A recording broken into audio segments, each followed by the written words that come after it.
ایک کو دوسرے پر بے فضیلت دینی یعنی دینی فضیلت کے بغیر ترجیح نہ دے۔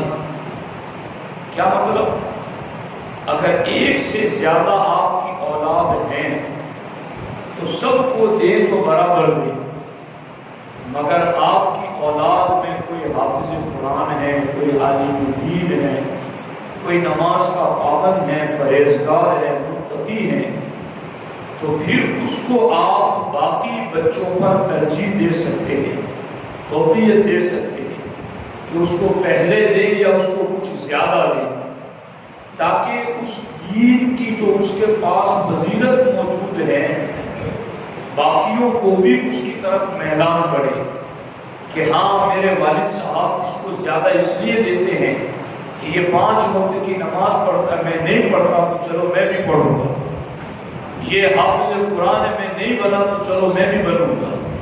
تو اگر دینی فضیلت بچوں میں کسی ایک کے پاس موجود ہے تو اعلیٰ حضرت فرماتے ہیں آپ اس کو دوسروں پر برتری دے سکتے ہیں۔ 35واں حق یہ ہے کہ سفر سے آئے تو ان کے لیے کچھ تحفہ ضرور لائے۔ 36واں حق یہ ہے کہ بیمار ہو تو علاج کرے اولاد۔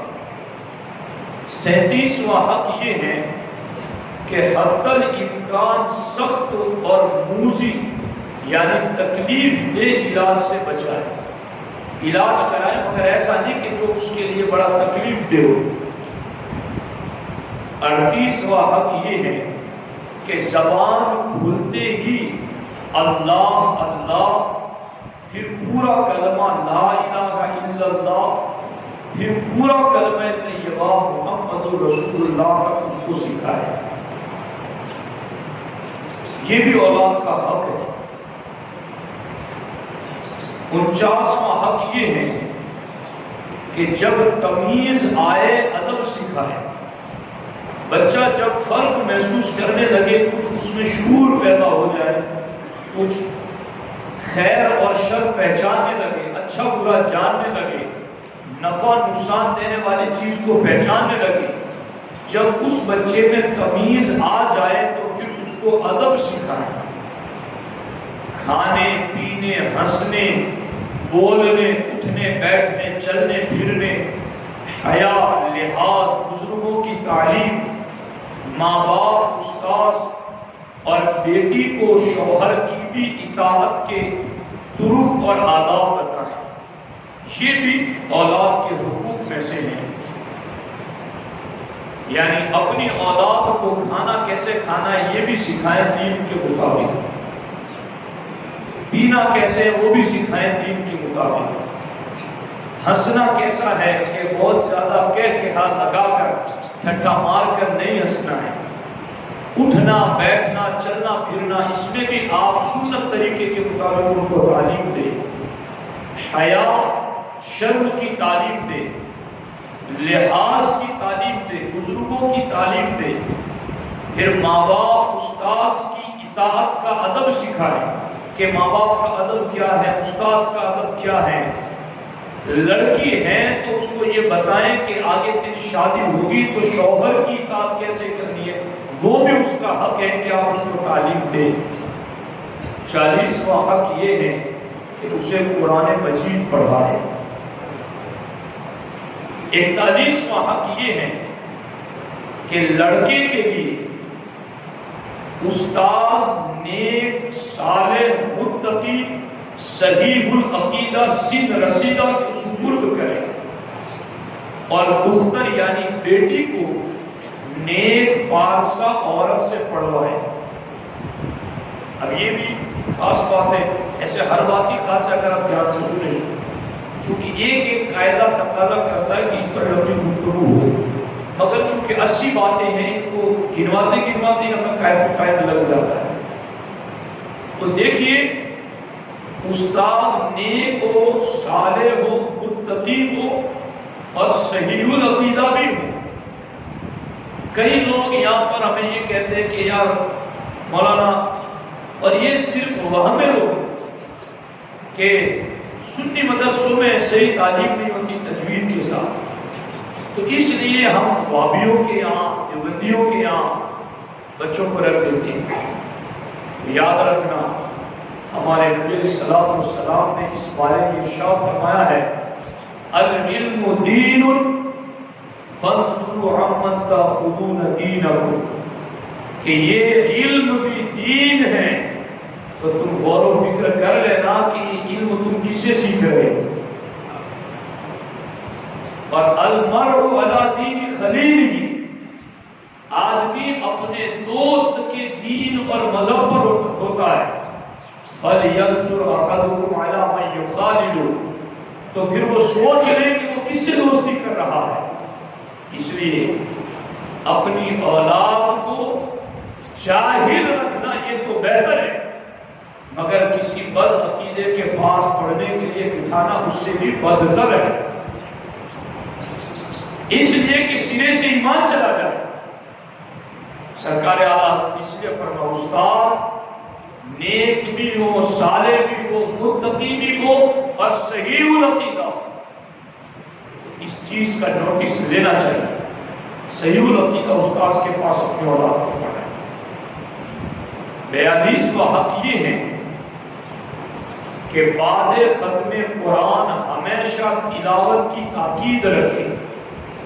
چونکہ بچہ اور بچی نے مدرسے میں ایک مرتبہ ناظرہ ختم کر لیا، اب یہ آزاد ہو گئی، تو ایک حق اولاد کا یہ ہے کہ جب وہ ناظرہ مکمل کر لے تو پھر ان کو روزانہ گھر قرآن پڑھنے کی تاکید کرنا، یہ بھی اولاد کا باپ پر حق ہے کہ باپ ان کے لیے اتنا کرے کہ ان کو تاکید کرے، انہیں قرآن سکھائے۔ 43واں حق یہ ہے عقائد اسلام و سنت سکھائے۔ عقائد اسلام اور اہل سنت و جماعت کے عقائد سکھائے۔ کیوں؟ اس لیے کہ لوح سادہ فطرت اسلامی و قبول حق پر مخلوق ہے، اس وقت کا بتایا پتھر کی لکیر ہوگا، یعنی یہ ابھی ان کا بچپنا ہے۔ آپ ان کو اہل سنت و جماعت کے عقائد سکھائیں، اس لیے کہ یہ ذہن ابھی سادہ کاغذ کی طرح ہے، آپ اس پر جیسی مہر لگائیں گے ویسی مہر لگے گی۔ اب لوگ اس بارے میں کتنی غفلت برتتے ہیں وہ آپ جانتے ہیں۔ بچے تو بچے ہیں، بڑے بوڑھوں تک کو عقائد کا علم نہیں ہے، پر اسی وجہ سے پھر وہ آگے جا کر کے کبھی پھسل جاتے ہیں، کبھی بہک جاتے ہیں اور دین کے معاملے میں وسوسوں کا شکار ہو جاتے ہیں۔ تو یہ بھی ایک حق ہے کہ اولاد کو ابتدا ہی میں اہل سنت و جماعت کے عقائد سکھائے جائیں۔ 44واں حق یہ ہے کہ حضور اقدس رحمت عالم صلی اللہ تعالی علیہ وآلہ وسلم کی محبت و تعظیم ان کے دل میں ڈالے، کیونکہ یہ اصل ایمان و عین ایمان ہے۔ حضور کی محبت اور حضور کی تعظیم پر ادب اولاد کو سکھائیں۔ اب یہ چیز بھی کافی تفصیل طلب ہے کہ یہ اولاد کے دل میں نبی کا پیار کیسے پیدا ہوگا۔ جیسا کہ ہمارے یہاں میلاد النبی صلی اللہ علیہ وسلم کا جلوس نکلتا ہے، ہم دیکھتے ہیں تو چھوٹے چھوٹے بچے بھی جھنڈے اٹھا کر چلتے ہیں اور وہ بھی شیرنی بانٹتے ہیں اور اپنے گلی محلوں کو صاف کرتے ہیں، ستھرا کرتے ہیں۔ تو یہ بھی ایک نبی سے پیار اور محبت کی دلیل ہے۔ تو اپنی اولاد کو نبی کا پیار سکھائیں، سمجھنے لگے، ان کو نعت سناؤ، قرآن کی تلاوت سناؤ، ان کو صحابہ کے اور صحابہ کے بچوں کے نبی سے پیار کے جو واقعات ہیں وہ واقعات سناؤ، انہیں علماء کی محفل میں لے کر آؤ، اور پھر آگے وہ ادب سیکھیں گے تو ان کے دل میں نبی کا پیار پیدا ہوگا۔ 45واں حق یہ ہے کہ حضور نور صلی اللہ علیہ وآلہ وسلم کے آل و اصحاب و اولیاء و علماء کی محبت و عظمت سکھائے، کیونکہ اصل سنت و زیور ایمان بلکہ باعث بقائے ایمان ہے۔ کیا سکھائیں؟ اولاً حضور کی تعظیم اور محبت سکھائیں، اور پھر حضور کی آل کی محبت سکھائیں، اہل بیت اطہار کا پیار سکھائیں، ان کی عظمت، ان کی طہارت، ان کا تقدس اور نسب رسول کی وجہ سے ان کی جو شرافت اور کرامت اللہ کی بارگاہ میں، اس کی تعلیم دے اپنی اولاد کو۔ اور پھر علماء جو کہ نبی کے دین کا علم رکھنے کی وجہ سے نبی کے وارث ہیں، ان کا ادب سکھائیں، ان کا احترام سکھائیں، کیونکہ یہ چیزیں ہوگی کہ سرکار کی آل سے، سرکار کے صحابہ سے، امت کے اولیاء سے، امت کے علماء سے جب اولاد کو محبت اور تعظیم والا رابطہ رہے گا تو آخر حضور کا دین انہی سے تو سیکھنا ہے، حضور کے فرامین انہی سے تو سیکھنے ہیں، یا تو کسی عالم سے، یا کسی ولی سے، یا کسی صحابی کے واسطے سے، یا کسی اہل بیت کے فرد کے واسطے سے۔ تو اعلیٰ حضرت فرماتے ہیں ان کی تعظیم اور ان کا ادب یہ آپ کے ایمان کی حفاظت کا سبب ہے۔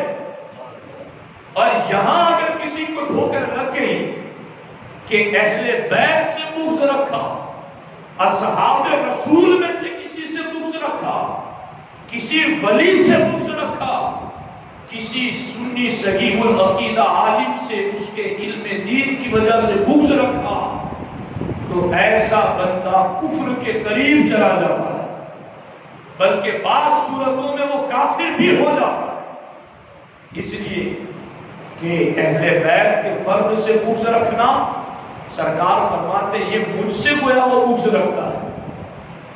صحابی سے بغض رکھنا، سرکار فرماتے وہ مجھ سے بغض رکھتا ہے اس لیے میرے صحابی سے بغض رکھتا ہے۔ ولی سے بغض رکھنا، اللہ فرماتا ہے جس نے کسی میرے ولی سے دشمنی کی میں اس کو اعلان جنگ کرتا ہوں۔ کسی عالم دین سے بغض رکھا، من قال لعالم علیہم فقد کفر، جس نے کسی عالم دین کو اس کے علم دین کی وجہ سے مولوی یا کہہ دیا وہ بھی کافر ہو گیا۔ یہ اتنی سخت تعلیمات اس لیے ہے کہ اگر یہاں آپ نے بغض رکھ لیا تو آپ کو دین سکھائے گا کون؟ آپ جا کے کہاں سیکھیں گے؟ اور یاد رکھنا اس چیز کو، اور ہمیشہ یہ چیز اپنی اولاد کو تعلیم دیتے رہنا، بد عقیدوں کی بڑے فتنوں میں سے ایک بڑا فتنہ یہ ہے کہ وہ سنی عوام کو سنی علماء سے بدگمان کرتے ہیں، چونکہ انہیں پتا ہے کہ جہاں سے ان کو دین ملنے والا ہے وہیں سے ان کو بدگمان کر دو، تاکہ جہاں سے میٹھا پانی کا چشمہ جاری ہے جب وہاں ہی دشمنی کر بیٹھے گا تو اب اسے میٹھا پانی کہاں سے ملے گا؟ تو اس چیز کو سرکار اعلیٰ حضرت نے، باپ کے اوپر اولاد کا حق ہے کہ باپ اولاد کو یہ تعلیم دے کہ میرے بیٹے نبی کی اہل بیت کا تجھے حق جاننا ہے، ان کی اہل بیت کی تُو نے تعظیم، ادب، محبت اور مودت رکھنی ہے۔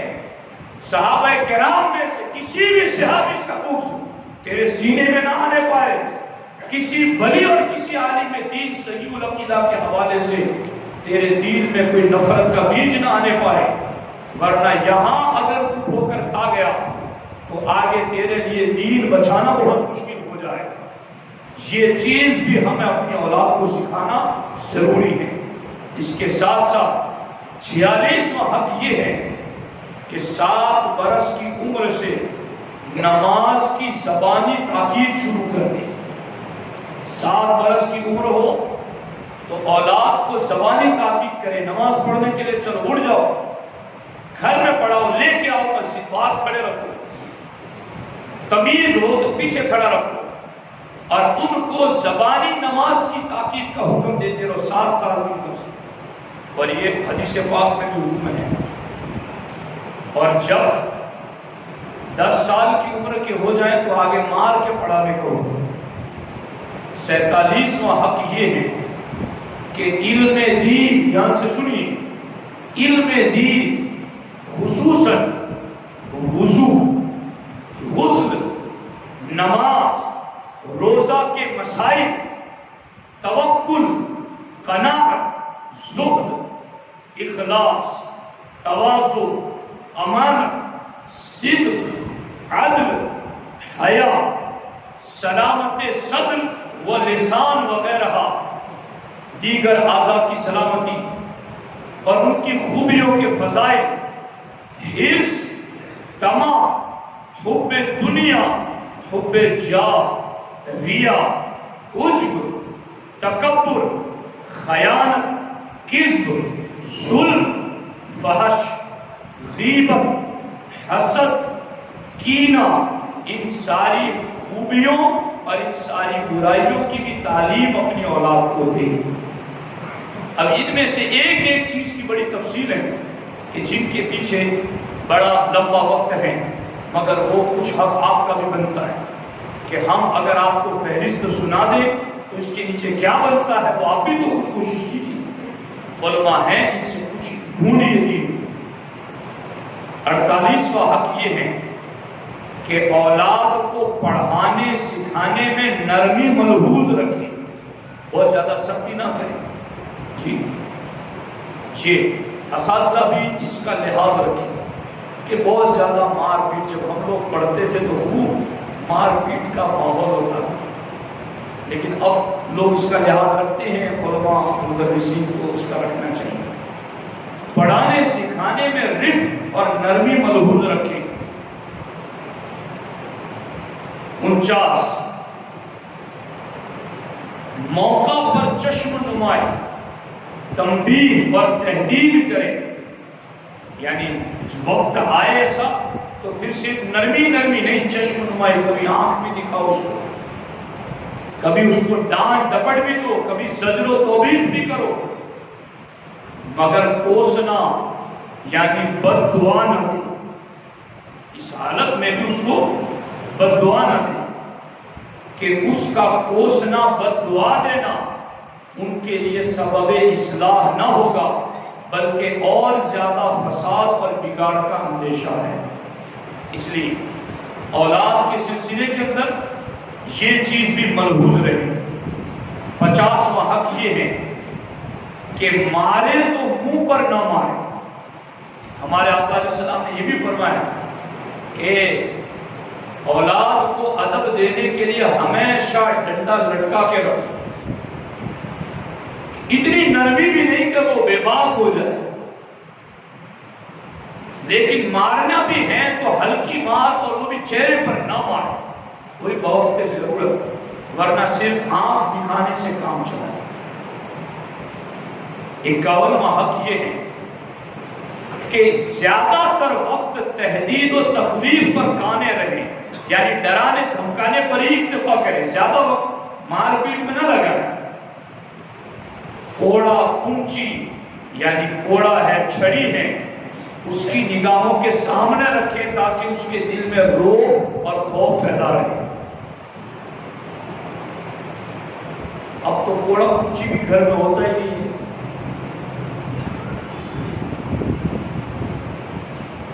52واں حق یہ ہے کہ زمانہ تعلیم میں ایک وقت کھیلنے کا بھی دے کہ طبیعت نشاط یعنی چستی پر باقی رہے، یعنی ہمیشہ بند کر کے نہ رکھو، کچھ دیر انہیں مٹی پر چھوڑ دو تو وہ کچھ دیر دوڑ لے، ایک دوسرے کے ساتھ کچھ کھیل لے، تو اس سے ان کی طبیعت میں چستی پیدا ہو۔ 53واں حق یہ ہے، اور اس پر میں گفتگو آئندہ جمعہ میں خاص کروں مگر سنا دیتا ہوں۔ 53واں حق یہ ہے مگر زنہار یعنی ہرگز بری صحبت میں نہ بیٹھنے دے کہ یار بد مارے بد سے بدتر ہے، یعنی برا دوست زہریلے سانپ سے بھی برا ہے۔ اس لیے یہ جو کھیل کود کی تھوڑے وقت کے لیے اجازت ہے اس میں بھی بری سنگت سے بچا۔ اور بری صحبتوں کا اثر اولاد کے چال ڈھال انداز اخلاق پر بہت زیادہ پڑتا ہے۔ تو یہ اعلیٰ حضرت نے آخر میں لکھا ہے کہ جتنے بھی حق میں نے لیے ہیں حدیثوں سے لیے ہیں، بزرگوں کی تعلیم سے لیے ہیں، اور بعض اس میں مستحب ہے، بعض فرض واجب کے درجے پر بھی ہے کہ یہ کرنا ضروری ہے۔ تو آپ ان تعلیمات کو بار بار سنیں، اپنے اہل و عیال اپنی بیوی کو سنائیں، تاکہ وہ بھی اسلامی قانون اور طریقے کے مطابق اپنی اولاد کی تربیت کر سکے۔ اور پھر جب اولاد کی تربیت دین کے بتائے ہوئے ضابطے کے مطابق ہوگی تو پھر ہم اور آپ قبر میں لیٹ بھی جائیں گے، اولاد کی نیکیوں سے وہاں ہمیں ٹھنڈی ہوائیں ملتی رہے گی، وہاں ہمارے لیے قبر میں نور آتا رہے گا۔ یہی ساری بنیاد ہے کہ آخرت کامیاب ہو جائے، قبر میں ہم اللہ کا جو امتحان مقرر ہے اس میں ہم کامیاب ہو جائے۔